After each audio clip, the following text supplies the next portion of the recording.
Well, there's nothing left but a little husk, 5% of you. It's like, well, if that 5% is solid, then maybe that's exactly what you want to have happen.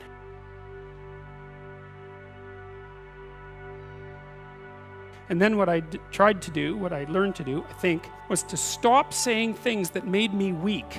And I mean, I'm still trying to do that because I'm always feeling when I talk whether or not the words that I'm saying are either making me align or making me come apart. And I think the alignment, I really do think the alignment I think alignment is the right way of conceptualizing it, because I think if you say things that are as true as you can say them, let's say, then they come out of the depths inside of you. Because we don't know where thoughts come from. We don't know how far down into your substructure the thoughts emerge. We don't know what processes of physiological alignment are necessary for you to speak from the core of your being. We don't understand any of that. We don't even conceptualize that, but I believe that you can feel that. And I learned some of that from reading Carl Rogers, by the way, who's a great clinician, because he talked about mental health in part as the coherence between the spiritual or the abstract and the physical, that the two things were aligned. There's a lot of idea of alignment in psychoanalytic and clinical thinking. But anyways, I decided that I would start practicing not saying things that would make me weak, and what happened was that I had to stop saying almost everything that I was saying. I would say 95% of it. It's a hell of a shock to wake up and I mean, this was over a few months, but it's a hell of a shock to wake up and realize that you're mostly dead wood.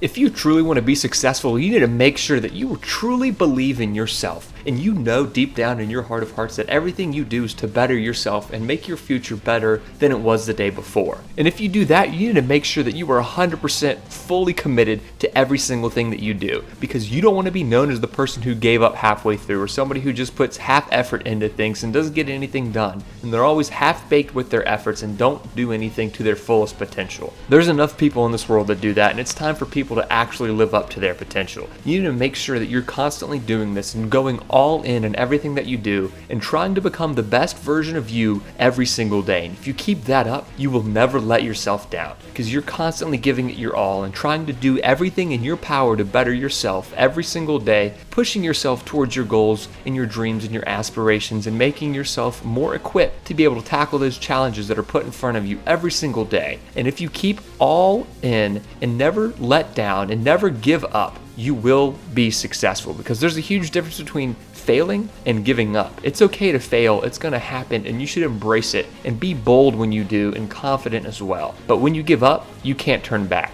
So never ever give up. You don't have to necessarily have done anything wrong for things to get completely out of control. It's a terrifying doctrine, but it's not a hopeless doctrine, because it still says that there's a way forward, there's a pathway forward, and the pathway forward is to adopt a mode of being that has some nobility, so that you can tolerate yourself and perhaps even have some respect for yourself as someone who's capable of standing up in the face of that terrible vulnerability and suffering, and that the pathway forward, as far as the existentialists are concerned, is certainly by the avoidance of deceit, particularly in language, but also by the adoption of responsibility for the conditions of existence and some attempt on your part to actually rectify them. And the thing that's so interesting about that is, well, two, as far as I'm concerned, and some of this is from clinical experience, you know, if you take people, and I've told you this, and you expose them voluntarily to things that they are avoiding and are afraid of, you know, that they know they need to overcome in order to meet their goals, their self-defined goals. If you can teach people to stand up in the face of the things they're afraid of, they get stronger. If you're obsessed by memories of the past, more than 18 months old, and most of those are negative, so anxiety provoking most often, then there's a lot of you that's stuck in the past. And what that means is you didn't map the territory well enough, and the parts of your brain that are alarm systems, anxiety systems, are saying, no, there's holes in the way you're looking at the world. There's holes in the way that you're looking in the world. And you fell in them once, and you don't know where they are, and you don't know how to fill them, and you don't know how to walk around them, and so you can't forget them, and you can't forget them. So you have recurring nightmares, for example, are a good example of that sort of thing happen. In any case, if you have memories like that, you remember them, they make you feel anxious and negative, you're stuck back there. Your body is still still reacting as if there's an emergency that could happen again that you haven't fixed. And it doesn't matter if it was your fault. That's irrelevant because the alarm system doesn't care. Like when your smoke detector goes off, it isn't relevant whether it was your fault. The smoke detector just says house is on fire, and that's a bad thing. And your anxiety systems are like that. If they're tagging old memories with anxiety, then you have to do something about it, or you will be tortured by those memories forever.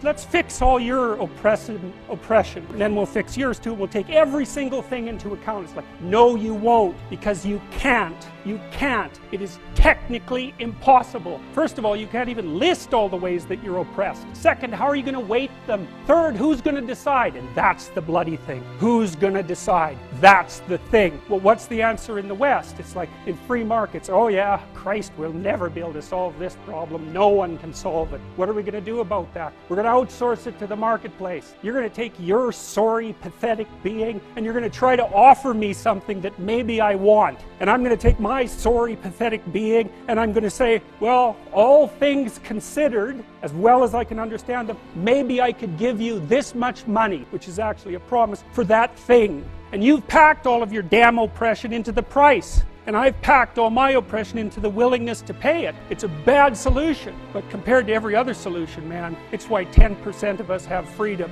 And so there's a tremendous illogic at the bottom of this. It's like you have to fractionate the oppressed all the way down to the level of the individual. Oh, that's what the West figured out. Thank you all so much for watching this video. If you haven't already, please go ahead and like the video, go ahead and subscribe to the channel if you're new, and let us know what you thought down in the comment section below.